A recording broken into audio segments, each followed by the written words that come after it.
Ipinagtanggol din ni Senadora Amy Marcos naman ang kasamahan niya sa mayorya. Silang araw ang kawawa dahil sunod-sunod na pinakakasuhan ng majority senators.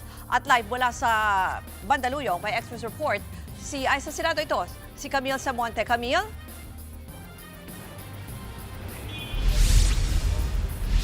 Ruth, pumalag si Senator Amy Marcos sa naging pahayag ng minority na may dalawang senador umano ang malapit ng makulong. Unparliamentary at offensive daw yan ayon sa senadora. Pero nagpahiwatig din si Marcos na dapat nang magkaayos ang mga senador matapos magkatensyon sa plenaryo kagabi. Narito ang kanyang pahayag sa isang forum kanina. Sana magkasundo na yung dalawang panig, titiisin na namin sila, tiisin na rin nila kami. Pero wag naman ganon. Pag sila, pwede. Pag kami, hindi pwede. Hindi naman tama yung ganon.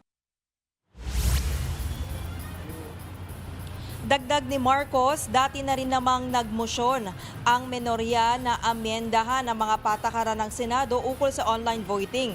Ginawa na raw yan noong nakakulong sina dating Senator Antonio Trillanes at Leila De Lima. Kung